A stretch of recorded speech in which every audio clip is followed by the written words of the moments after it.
Hi everyone, welcome. My name is Taiwa Falabi. I'm working with Gemma Luan. Really an amazing opportunity to be working together on this stream titled Ethical Practices in the Arts. This first episode is titled Ethics Is, and the whole idea is to introduce participants to ethical paradigms that we're exploring within the framework of axiology, that's the study of values, and ethics as a political act. The goal of them is to highlight some of the key ideas that we're exploring from the reading, and of course, that will help us to engage together, even in our live conversation. I encourage everyone to engage with the workbook and, of course, the podcast. So, when you hear the word ethics, what comes to mind? Right or wrong behavior? Morality? In the face of the ongoing unjust and unequal system and structures, they need to question powers, reflect on positionality, and constantly challenge ourselves to create a process that would do no harm is important. One of the questions, in fact, that we ask ourselves as artists working in communities is not necessarily what we do alone, but how we do what we do. We're constantly finding ways to articulate, to challenge ourselves, to as regards the intention behind what we do and how we do make that intention come to fruition. The workshop focuses on the practice of ethics in the communities we find ourselves as artists. Many artists, particularly artists working in community who are interested in engaging their art for social good of their community, continue to ask these questions. Many artists, particularly those who want to be responsible, respectful, accountable, and sensitive in their working community. And it's not necessarily about what they do, but they're asking themselves why and how we do what we're doing. We're conceptualizing the idea of artists broadly here. We're looking at creators, we're looking at directors, dancers, art makers, artistic directors, where it's really broad. We're really engaging ourselves in the notion that when we engage the art, when we engage the imagination, the power of creativity in what we're doing, particularly to address issues critical and important to us in society, we need to ask ourselves questions. So to understand the multi-ethical paradigms that we're proposing in this series, it is important to define ethics itself. The concept of ethics has numerous meanings over time. Initially, it came from the Greek word ethos, which meant customs or usages, especially belonging to one group as distinguished from another. Later, ethics came to mean disposition of character, customs, and approved ways of acting. In fact, Darwin in 1902, for example, defined it as the science that dealt with conduct insofar as this is considered as right or wrong, good or bad. Although Darwin's characterization of ethics as a science might be disputed, its focus on behavior cannot be in doubt. Reflecting upon these definitions using a critical lens, one might ask, good or bad by whose standards? Right or wrong according to whom? Or even approved ways of acting by whom? Of course, we all know that ethics has become instrumental and it's a critical piece in law, in media, policy making, and even in AI and technology spaces. That beyond the notion of morality, we're proposing that could ethics be considered from a social justice perspective, where it is not necessarily about right or wrong, but it is about certain values that foster equity and justice.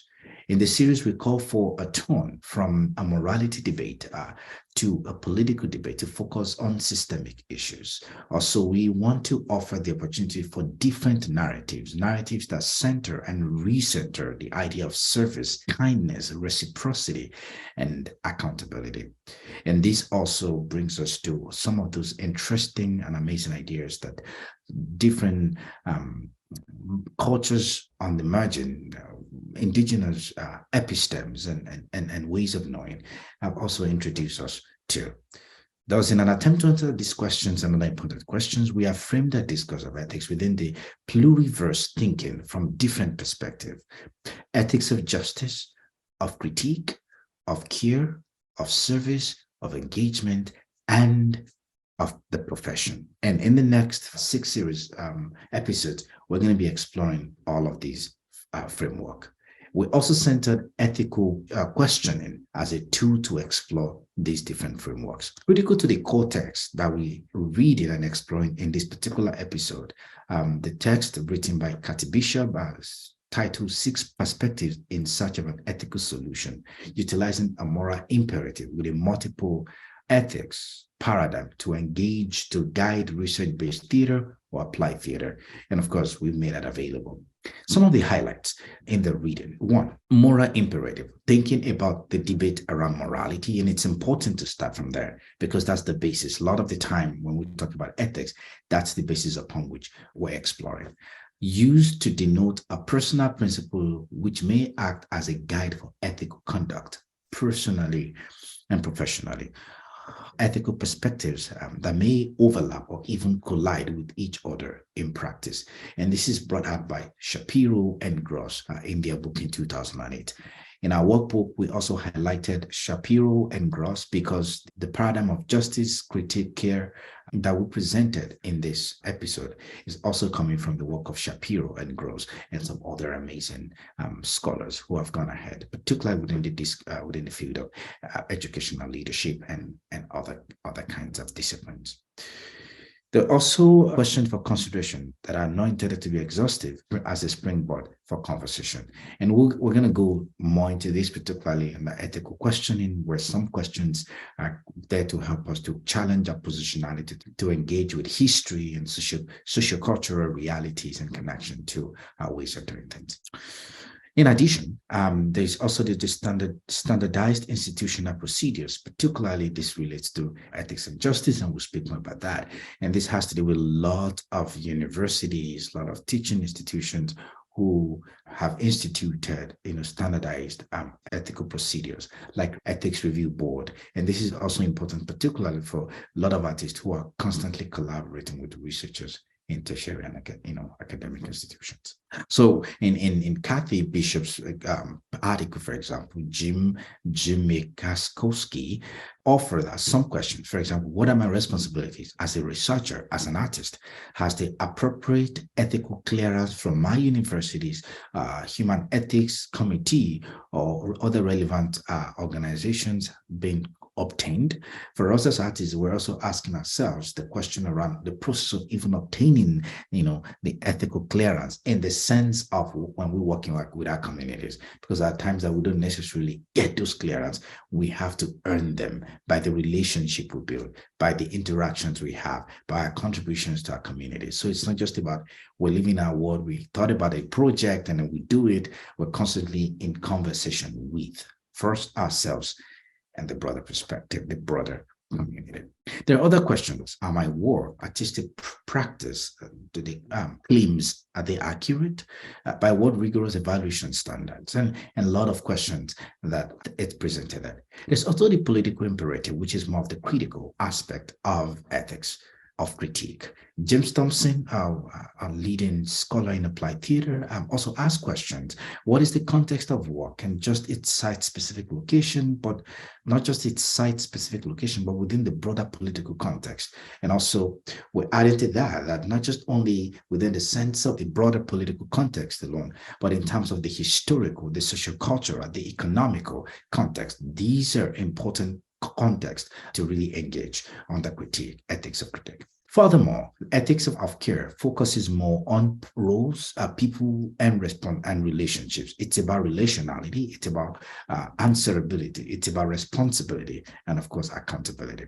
And so, under that, Johnny Saldana, an ethnographer, dramatist, also offers some questions. How am I nurturing and deeply connecting with participants, myself as practitioner, and of course, the audience? How am I instilling loyalty, trust, and empowerment? And there are other questions that were explored on that section. In addition to that, there's the value, the art of the art form itself, which is profession. Kathleen Gallagher and Anthony Jackson offered questions such as, how is the art form being valued? How do I remain true to the artistic and scientific presentation of data without sacrificing one for the other? How can I utilize theater and, in broader sense, art within research, within our working community to its fullest capacity? And the questions, there are more questions to explore on that. Finally, there's a highlight of transparent intention, which is moral integrity, which Tim Prante, also an applied theater practitioner, also focused on. Why am I making the choices that I'm making? Why am I choosing to represent the story, the data, the way that I do? For whose benefit? For what purpose? And all of those questions go on and on. It is important to underscore that these interviews by Kathy Bishop with these key practitioners are practitioners who straddle between the practice and academia. They're also more within drama, theater, and particularly applied theater. And so we're hoping that some of these questions we can engage with them in our work as artists within our own context. In concluding these short videos, we'd like you to consider the following questions and also in preparation for next episode. Does this article really speak to ethical practice of equity? Or in what ways does this article speak to ethical practice of equity? What idea or ideas does this article give us about pluriverse thinking around ethics? What does the article say about the practice of authoring? With the author situated in Canada, how does these add to our engagement and understanding of ethical practices by Indigenous communities? We also know that there's a lot of collaborations happening within the academia, between the academia and non-academic spaces, and what's the ethical implications of that?